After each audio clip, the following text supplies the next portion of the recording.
Welcome to the Pittsburgh Nerd Podcast vlog. I'm Sean, I'm your host, and this week, as we do every Saturday, it's time for the Wrestling Report. And this week was an interesting week in AEW in particular. Some interesting stuff in WWE as well. So, I start Monday with the big reaction, if you will, by WWE to the ratings, the fact that, it was the first week of Monday Night Football, so what do? They all but damn near guarantee a title change on Raw Monday night. Big E says he's cashing in his Money in the Bank against the winner of Bobby Lashley and Randy Orton. And he cashes in immediately after that match and beats Bobby Lashley for the WWE title. And it's WWE's in a situation where they're in a ratings battle. They've just now realized it.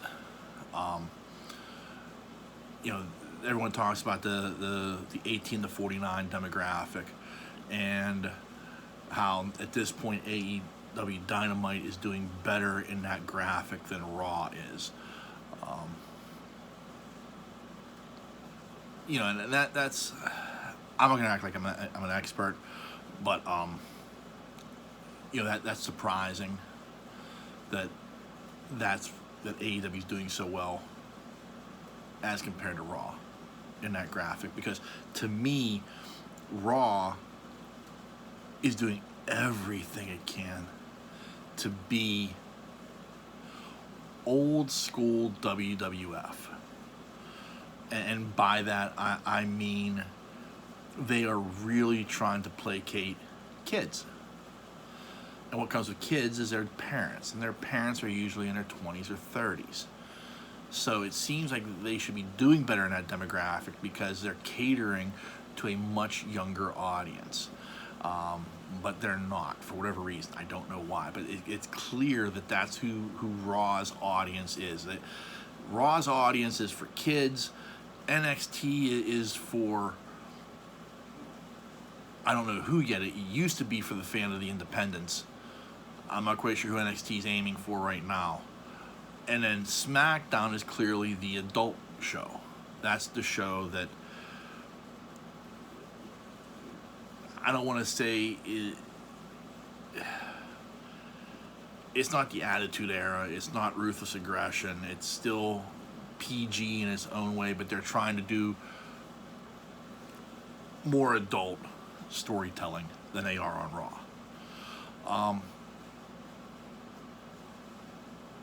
I feel like, so hot shotting, as I've heard many people say this, with E winning the title, and Big E deserves it. I mean, he's had a long career. He's very good at what he does. He deserves to win the title and to have a nice run with it. And I hope he has a great feud with Lashley going forward. And I hope he has a great feud there's some guys that he can really run with, like Randy Orton. I hope he does have a good run going forward. Him and Matt Riddle could have a great series.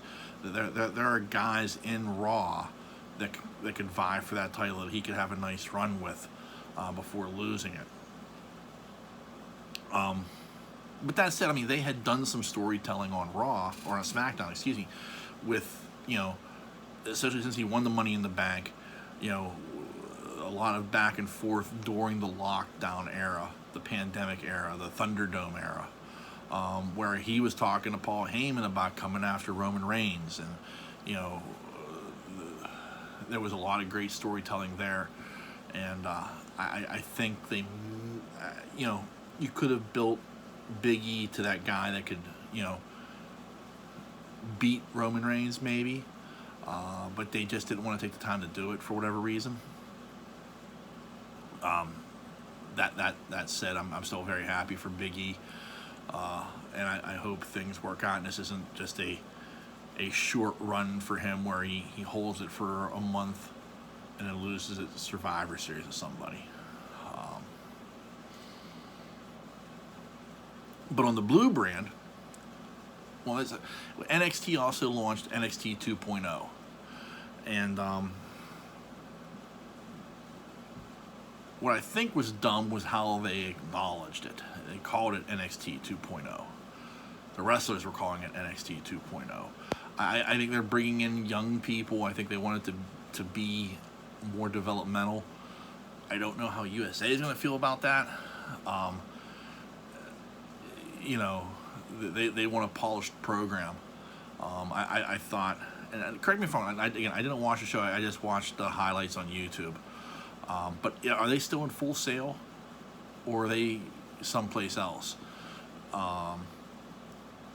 Because I understand, you know, again, the wonders you work with lighting, but Full Sail looked like the NXT arena. Like it looked like, you know, it was again based upon the lighting and the building. I mean, they had it darkly lit, where this was very brightly lit. There were a lot of colors all over the place. From what I saw, so I mean, it looked like a completely different version of NXT, if that's what they were going for from the aesthetic standpoint. But you know, again, like, what is NXT 2.0 going forward? We're just gonna have to find out over time. But I wish they would stop saying NXT 2.0. We're launching NXT 2.0. It's NXT. It's got a new logo. That's all. We're moving forward.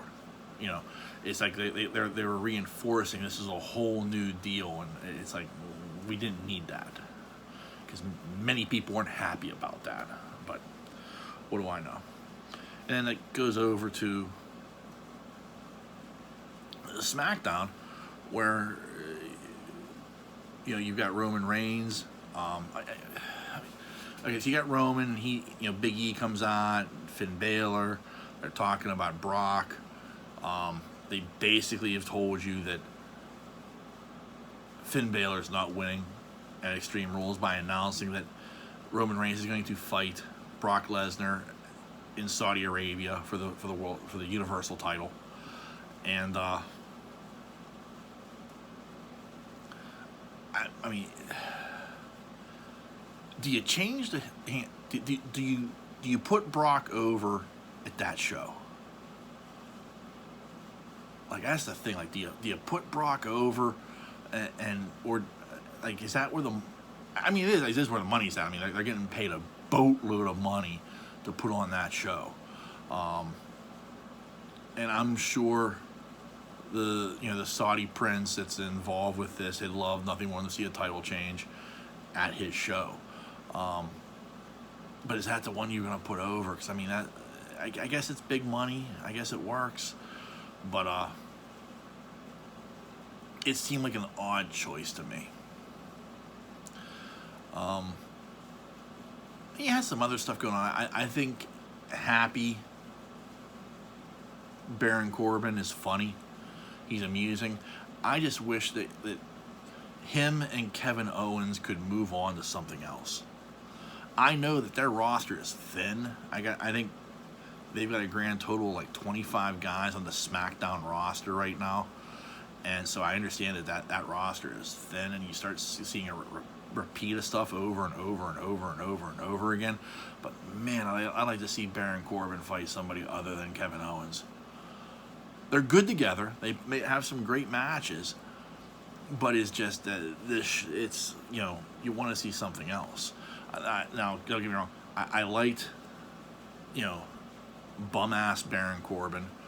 That was fun. I thought that was really well done. I think, you know, I was not a Baron Corbin fan until that. I think he's done did a fantastic job with, you know, being the down and out guy. Then, you know, goes to Vegas and hits big, and now he's back, and, you know, with the hat and everything, and I love that. So like, his character is very interesting. I wish there was more they could do with that.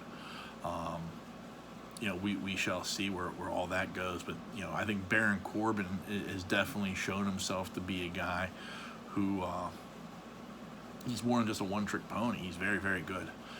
But I wish, you know, it's like, it's always ends up being like him against Kevin Owens. And Kevin Owens is a guy who's really, really good. He's great on the mic, and you want to see these guys flourish, and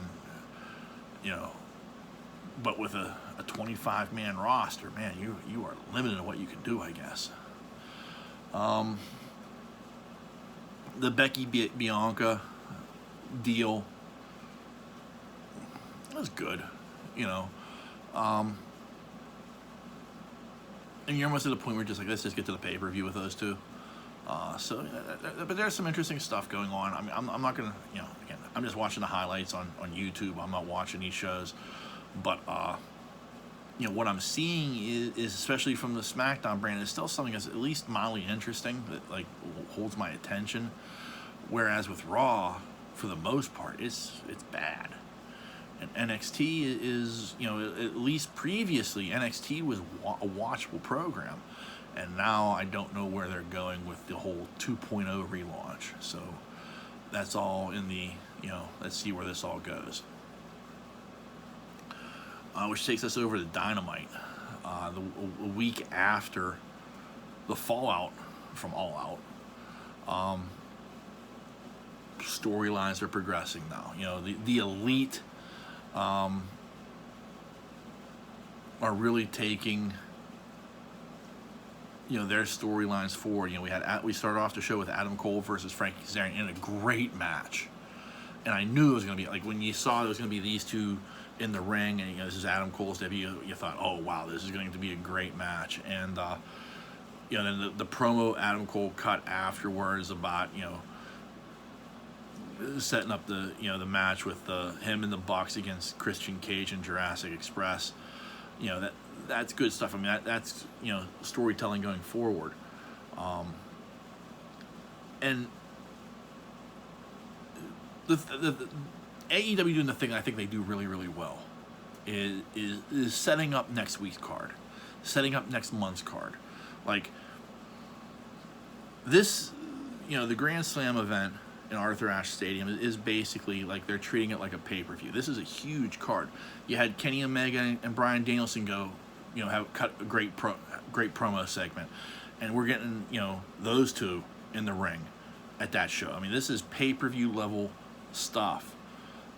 Because AEW only does 4 pay-per-views a year, they give you more on Dynamite. They're going to give you more on Rampage now and again with these shows like this, and I think they do a great job of that. And what they do even better, though, is unless something goes tremendously wrong, they are sticking with stuff. Like, the card is set.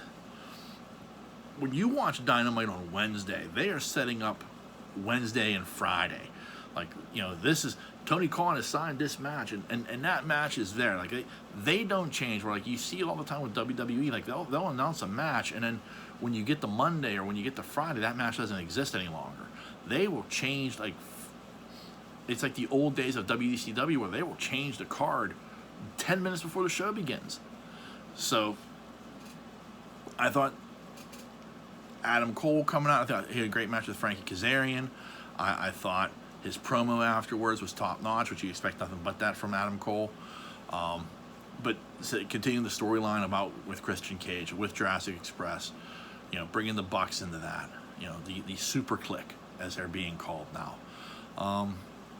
That was fantastic. I really liked, the segment with Danielson and Omega. I thought, again, that was great stuff. I thought, Don Callis, who's, again, somebody you expect nothing but top-notch stuff from on the microphone, really delivered. And Kenny Omega giving him that match. Like that's old school Kenny Omega. That's New Japan Kenny Omega. Like, yeah, I'll take this match.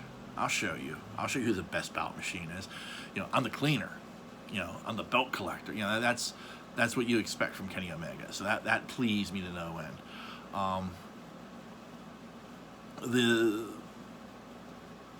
The match with Darby Allin against Shawn Spears, good match, kind of what I expected. I liked the disrespecting of both Darby and Sting by removing their face paint. I thought that was a really cool touch,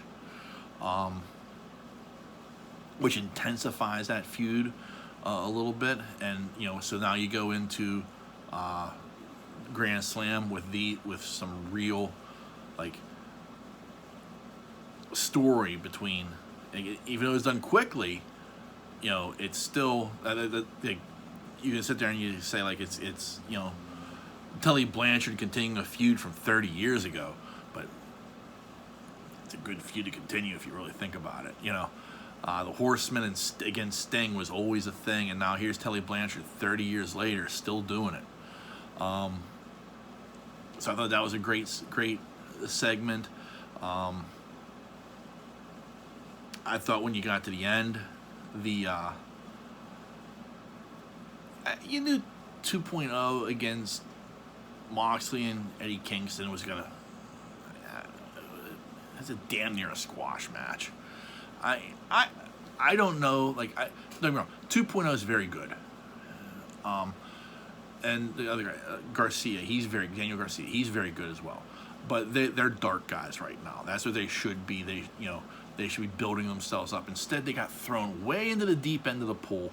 And unfortunately, like, my perception of them is that they're guys who don't do very well because they're constantly getting beat by Darby, by Sting, by Moxley, by Kingston.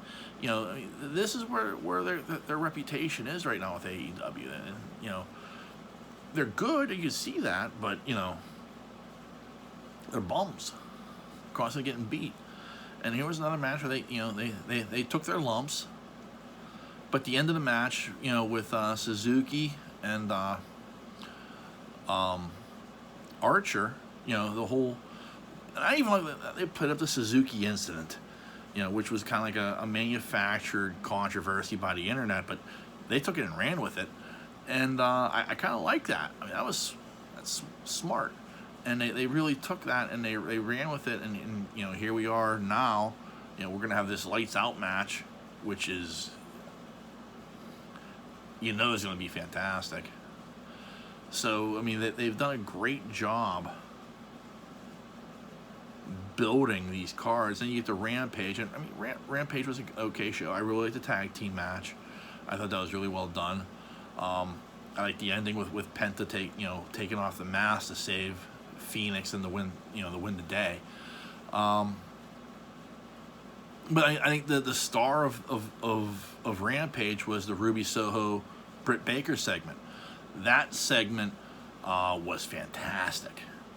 That segment was killer. And I mean, these were two women who went after each other's throats verbally, and it really set the stage for what's been a feud that's been going on since All Out. But it really set the stage for next week, and what I really feel is going to be a really good match between these two women. And but it was two women taking the microphone who knew how to use the microphone properly, and really took it to the next level. And I liked that a lot. And so, overall, Rampage was just a meh show. Setting up at the end with Miro and Sammy Guevara, and hopefully, fingers crossed, this is Sammy Guevara's first title win in AEW. Which would be fantastic. I think he's overdue for a little gold around his waist. I really like Sammy Guevara as a talent. He's in the ring with the microphone. He's got the look. He's a great competitor, and he the microphone's his friend. Let's just put it that way. So I mean, he's got everything you want, and it's just been a matter of like, here's a young man that now is his time, and I think this should be the time now. Let's get that TNT title around his waist, that first bit of gold that Sammy Guevara wears, and kind of use that to elevate him to that next level where at some point he is competing for the world title, and maybe even wearing the world title. So I thought that was a nice ending to kind of set that up. But overall, Rampage was meh. But a couple of great segments, like the ending segment with Sammy Guevara, the Ruby Soho, Britt Baker segment was phenomenal. The matches, the tag team match was very, very good. It was entertaining. Matt Hardy wanted to cut Orange Cassidy's hair. I don't get it, but whatever. I guess Matt will be bald at some point. His wife wants that. So we shall see where this all goes. But it was a good week of wrestling overall for both major brands, and let's see where everything goes from here. So there you go. Let me know what you think. I'd love to hear your thoughts. And on that note, the dreamer has awakened.